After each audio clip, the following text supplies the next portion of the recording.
The thing that helps persistence and endurance beat out cleverness is that you have, a billion rolls of the dice. So even if the dice is loaded against you, eventually you're going to roll something great.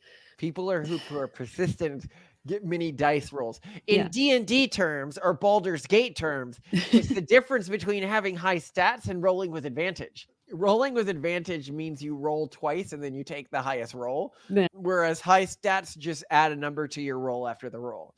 And you would always rather roll with advantage than have high stats. This is just true for life, right? Like you can actually just have advantage on everything. So long as you are willing to accept failure and try again and again, be rejected again and again. Would you like to know more? Malcolm, one thing I really appreciate about you is that you loved that my motto when we first met was repeated blunt force. Like you got it instantly and no one else Yes, get it. I was like, oh, this is someone I want to marry. But I want to ask you a question because I want to Okay. know if you actually know this. Mm, Other than our intelligence as a species, which is mm. just off the charts, do you know what other thing is almost holistically unique in humans? Endurance, right? Like long endurance hunting and whatnot that we Yeah. find even really early humans did, which is why so many megafauna have gone extinct. Yes. So there are some African tribes that still do this, and I'll see if I can find a video of it or something because it's insane to watch. So what they will do to hunt deer or gazelle, like in Africa, right, is they'll just chase them, Just and they just keep chasing them. They can run faster than people, yes, to start, but they just keep chasing them until the deer just falls over exhausted. They walk up to it and they break its neck. These are the San people of the Kalahari Desert, the last tribe on Earth to use what some believe is the most ancient hunting technique of all, the persistence hunt. They run down their prey. The animals have taken fright. After hours of tracking, they've entered an almost trance-like state of concentration. They're now close enough for the next stage in the hunt, the chase. Only one man will undertake it. Koroe, the runner. It's now a test of endurance. Who will collapse first, the man or the animal? This was how men hunted before they had weapons. Then the kudu collapses from sheer exhaustion. it's like That those horror films where the person who's being chased is just screaming and running and like, acting all manic, and then like the killer's just like slowly walking behind them, like very just Yeah, methodically. yeah, well, I mean, it's interesting. I sometimes imagine, like, when humans go into space, because all spacefaring entities will be marked for their intelligence, right? Like, they'll all have been the most intelligent species on their planet. So, like, what makes humans unique? Like, what's the other really weird thing about humans? Because all species will likely have something that's like, I could almost guarantee that interstellarly, if there are multiple intelligent species, one of the things that humans would be known for is stupid amounts of persistence.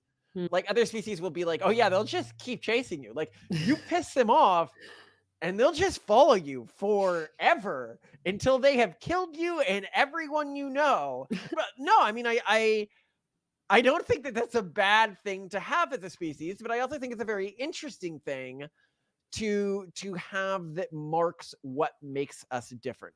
Hmm. Because I think so many people, when they define what makes them human and what they're proud of for being human, they talk about the intelligence and the wit and the cunning of our Yeah, species. that's what people celebrate. Like, James Bond isn't necessarily, I mean, he does show some signs of persistence, but that's not what's emphasized. What's emphasized is his Mm. cleverness and his fighting and his suaveness and blah blah blah. But that's yeah.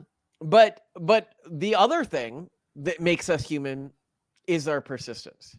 Hmm. And I actually think within our own family culture, when I think about the value set I want to elevate for my kids, when I think about why I married a woman who on her dating profile, her quote was repeated blunt force, it was because I think venerating persistence is more important than venerating intelligence. Hmm. Yeah, Because if there were apologetic risk score for persistence and we had access to it, we would probably weight it in our calculations above intelligence. Don't you agree? Oh, absolutely. Yeah. I mean, so there is a polygenic risk score for an internal locus of control. And I view that as highly correlated with persistence, believing that internal versus external locus of control, for people who aren't familiar, a person with an external locus of control, if they're trying to explain the events in their life, they will explain it through external means, whereas the person with an internal locus of control will try to explain the events of their life through internal means. So, for example, if a person with an external locus of control gets fired, it's because X had it out for me, because the company was racist, because whatever. Person with an internal locus of control will say, I didn't do this right, I didn't do this right. And every outcome always has an internal and external locus of control explanation. There's always answers from both perspectives, and that is, and sometimes one is truer than the other. But what's interesting is that people who persistently have an internal locus of control will come up with internal locus of control answers, and this helps psychological health, having an internal locus of control, whereas having an external locus of control hurts psychological health. And it's something that the urban monoculture in any soft cultural tradition will always elevate, is external Mhm. locuses of control, because they're Mhm. easier in the moment. They just cause more pain in the long run. And so it is something you can select for. It is something you can culturally train. And I remember growing up, my mom always told me, she goes, and this is why our school, the Collins Institute, we are for gifted kids, but we say we are looking for giftedness in terms of I will, not IQ. And this is something my mom always told me. She'd actually shame me whenever I tried to elevate myself through IQ, because I did well on IQ tests. I was always in the gifted classes and everything like that. And she was like, do you know how many pathetic losers there are in PhD programs? And like, she really looked down on doctors and lawyers and people of those, which she would call lower middling professions, because she said there was a cap on how much you could really earn or how much of a difference you could really make in a world in those professions. But more than that, the number of people who go to Harvard who end up being total losers, the number of people who go to Stanford who end up being total losers. And she always taught me that was expected of me. I mean, I remember she said, yeah, of course you're going to go to, an elite institution, but you shouldn't be proud of it. That's the minimum that's expected of you. You should be proud of what you achieve in life. And there is nothing more denigratable, nothing that you can sneer more or look down on more than a person who was blessed with a high IQ, because this is largely something you don't choose, Mhm. and who went to one of these institutions, so they had advantages in life, and they didn't end up making a positive impact on the world, or they didn't end up making much of a positive impact on the world. I mean, what a sign of a lack of a moral core, right? Or persistence, I guess, is in my family. When I saw Simone, it was like her saying, I am moral in the truest possible sense. Repeated blunt force. Mm. Because I guess in my family and with my kids, I was taught to associate persistence, especially persistence in a way that denigrated or dismissed intelligence, as a Mhm. sign of moral fortitude. Well, and I mean, the thing is too, when you look at, and I'm not saying that high performance in traditional schooling is at all a sign of intelligence, because it isn't necessarily at all. But when you look at the outcomes of kids who do the best in school, they often do not necessarily show the best outcomes in life. Plus, when you look at the outcomes of those who have the highest IQ, you also don't see, these necessarily being the people who are going to send us to Mars, who are going to, build amazing, crazy, cool things. Mhm. I mean, there is a certain minimum amount of intelligence that you're going to need to do stuff. I mean, I think one reason why maybe Forrest Gump is such a beloved movie is because it kind of is a story about persistence winning out with very, very, very little intelligence. But I do think that that's a little bit of a false god. Like, you do need realistically a Well, certain amount.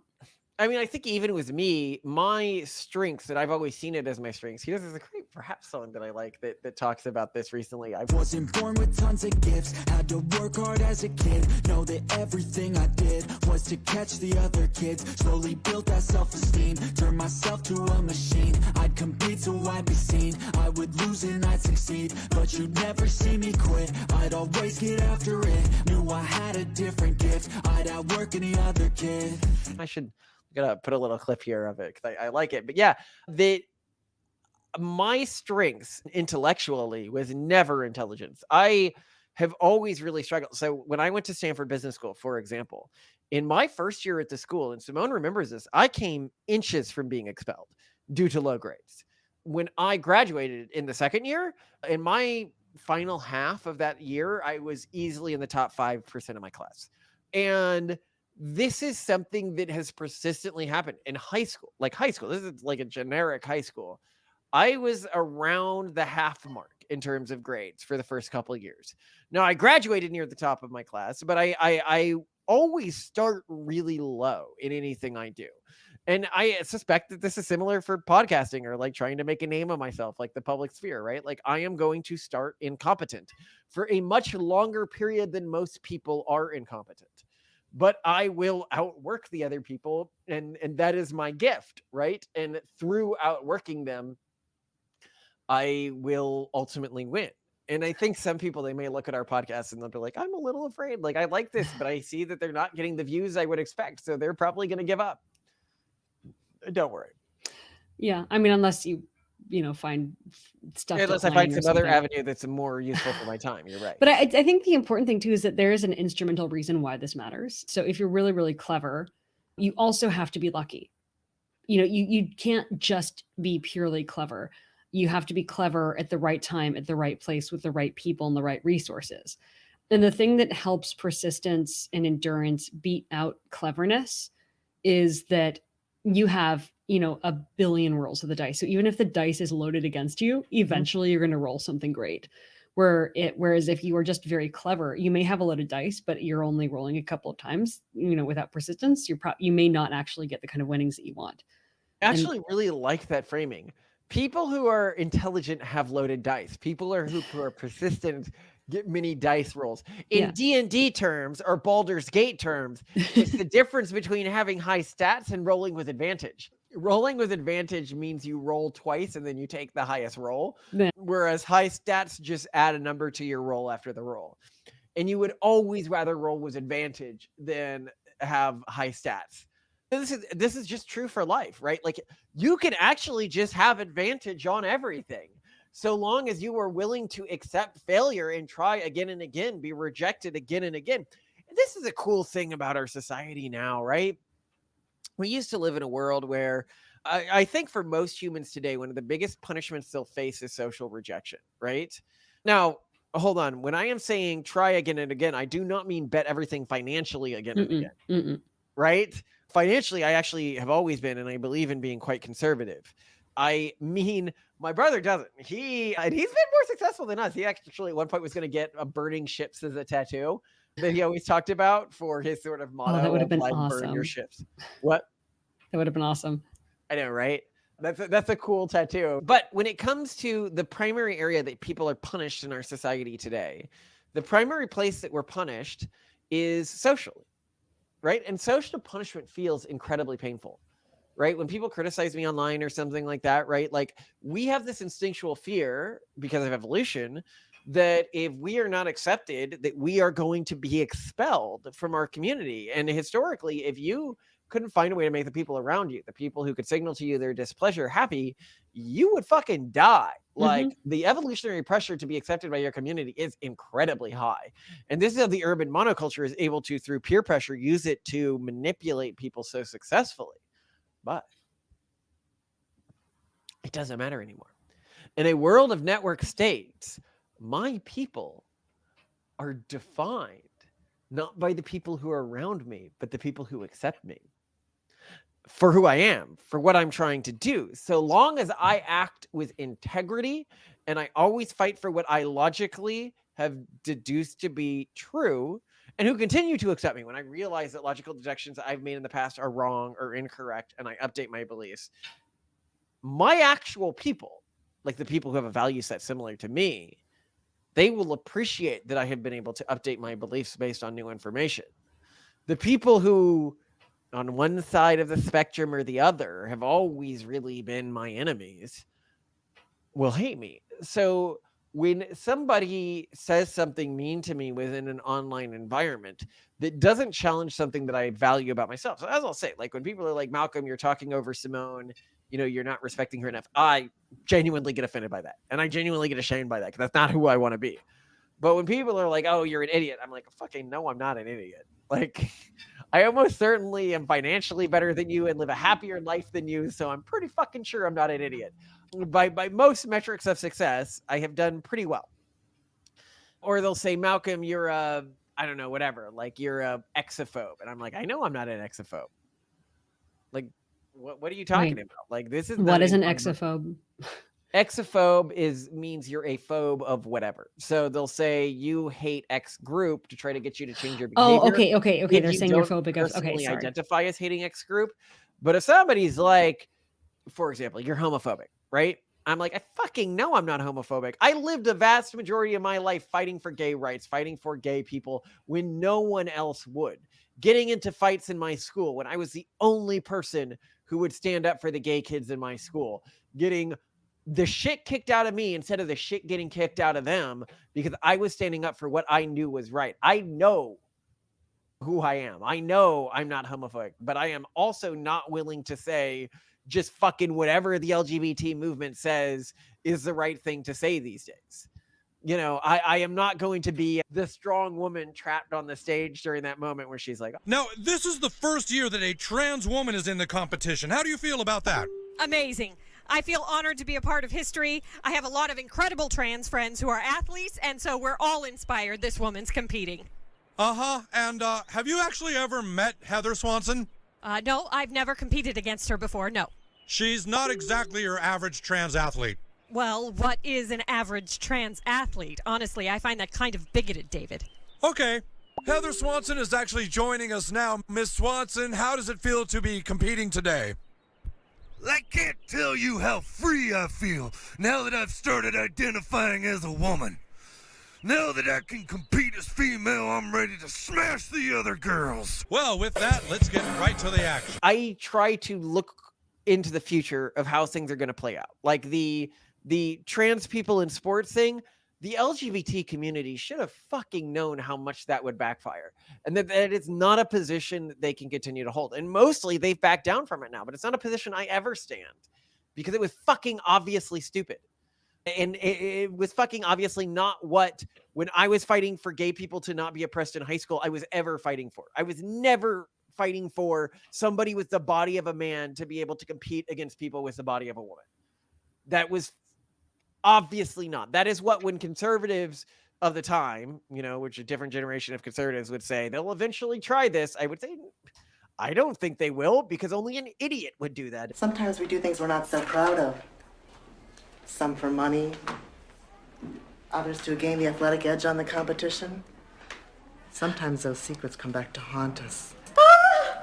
Do you know what I mean? People who were not around during that period of LGBT rights may not really realize just how common this argument was, where people would be like, what, you're fighting for trans people? You think that they should be allowed to compete in women's sports?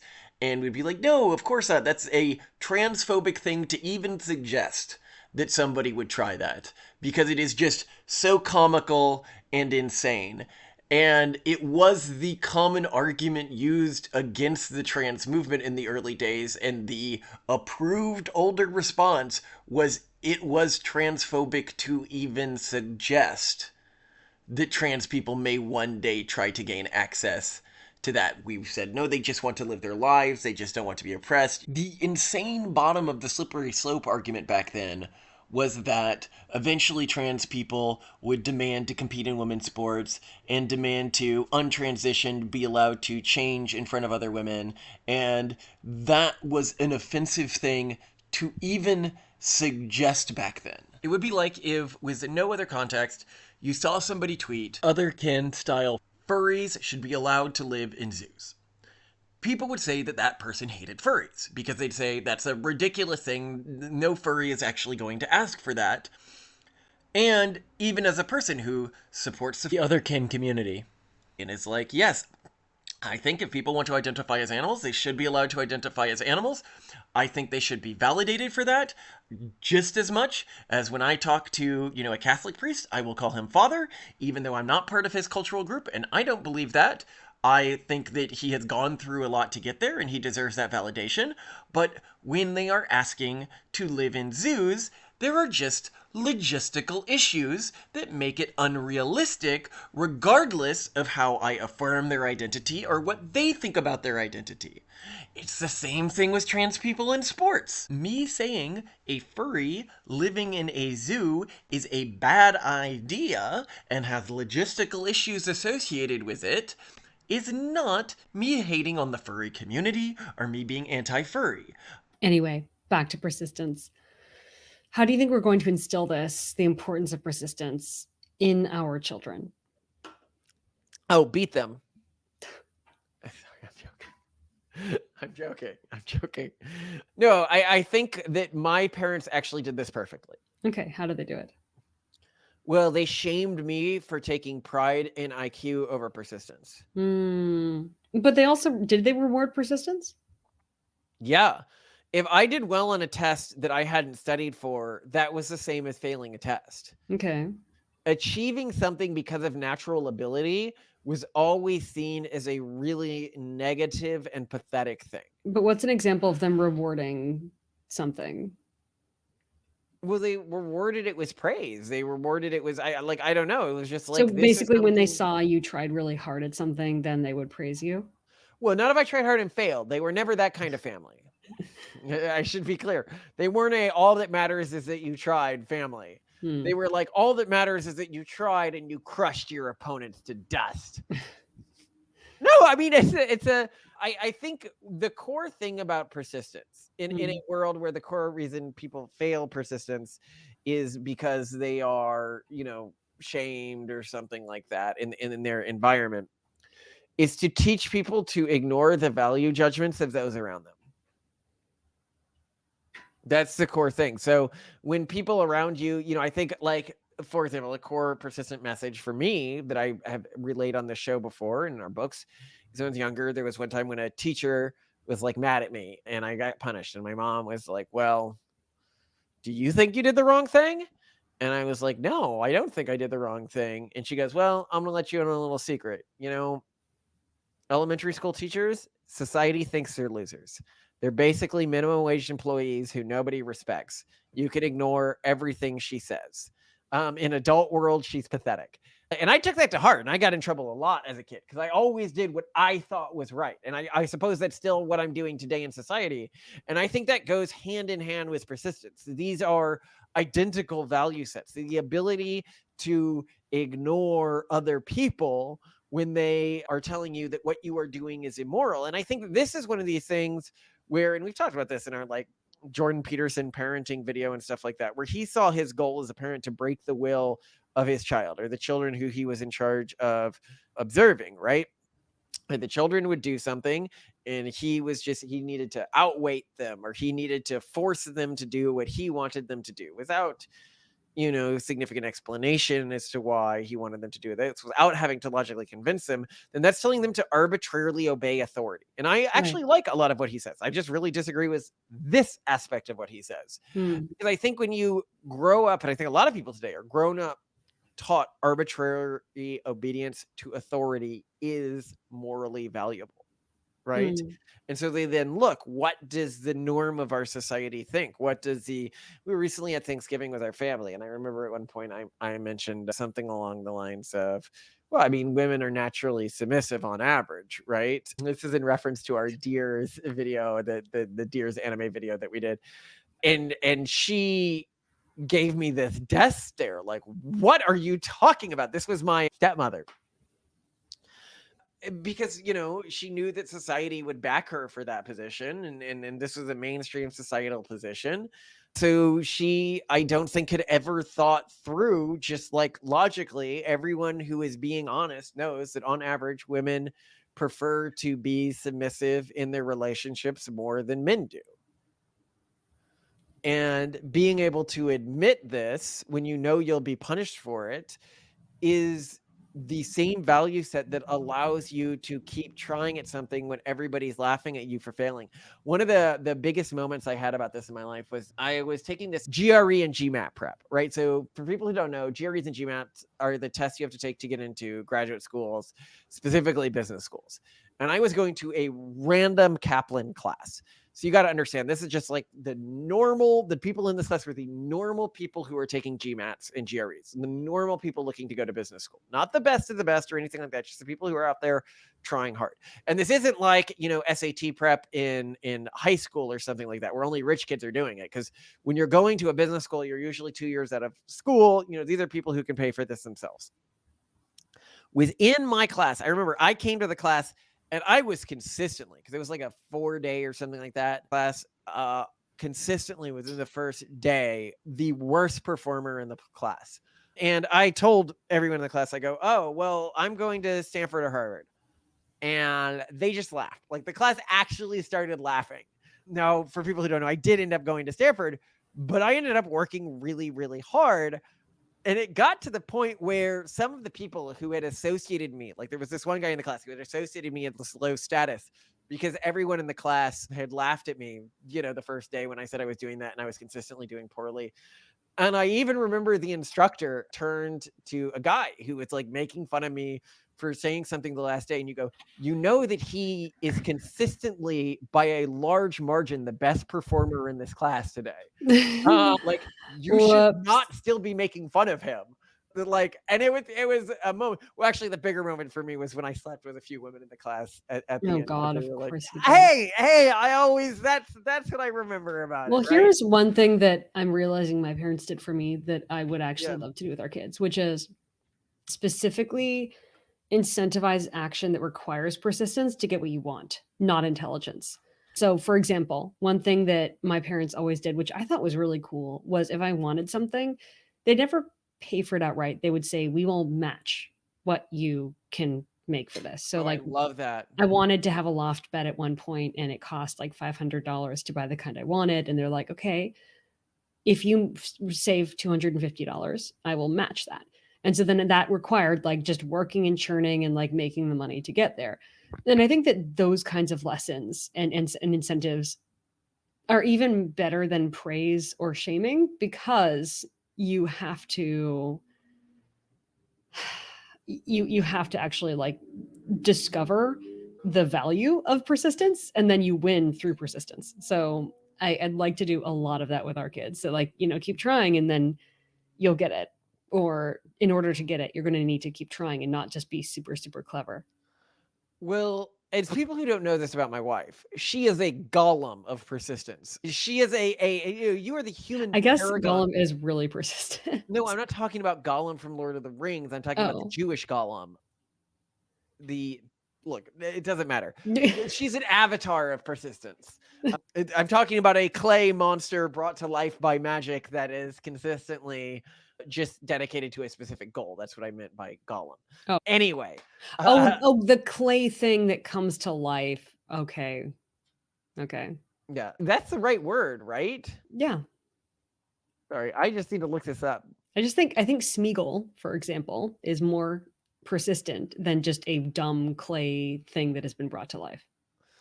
But anyway, he is persistent, but you are the human avatar of persistence. So when she was young, she participated in running, and you ran so much. They were like, you are destroying your joints. You need to do something that's not going to be hard on your joints.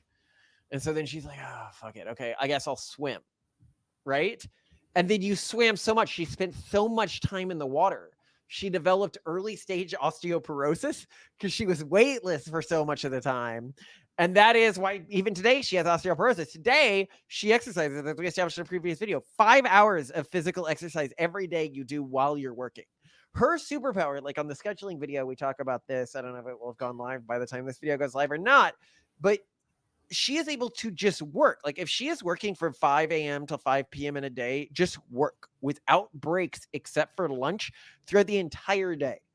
And people can be like, well, what do you mean by that? Like me, normal humans, like we need to like, I don't know, we'll like get online, we'll search something, we'll give ourselves little rewards throughout the day. She does not do that. She is just able to persistently work. Is that persistence or is that autism? Like, let's be There's lots of autistic people who use autism as their shield to get around hard work. Yeah, you have used it to fortify and fuel you into a killdozer. People who don't know about the Killdozer, that is if I was to create a party, right? You got the Democratic Party, which is you got the Republican Party, which is the Elephant. I want the Killdozer Party. The story of the Killdozer. If you don't know the story of the Killdozer, you need to look up the story of the Killdozer, because it is the most quintessential American story in like American history. Basically, guy who kept by bureaucracy. Sorry, Malcolm, you're frozen right now. I'm just waiting for you to come back. But then we need to go get the kids. So tell your story and then, yeah. Great. Basically, there was this guy who kept getting screwed by bureaucracy and by bureaucracy and by bureaucracy. And he ended up getting screwed so many times and so unjustly that he's just like, fuck it.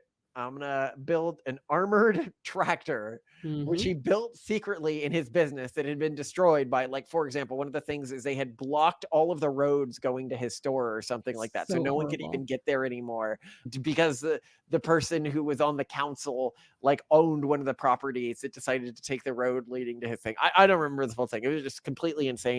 He was truly wronged. Yeah. Yeah. And he just built this armored tractor that he used to go around, didn't kill anyone during this rampage, just destroyed the property of everyone who wronged him.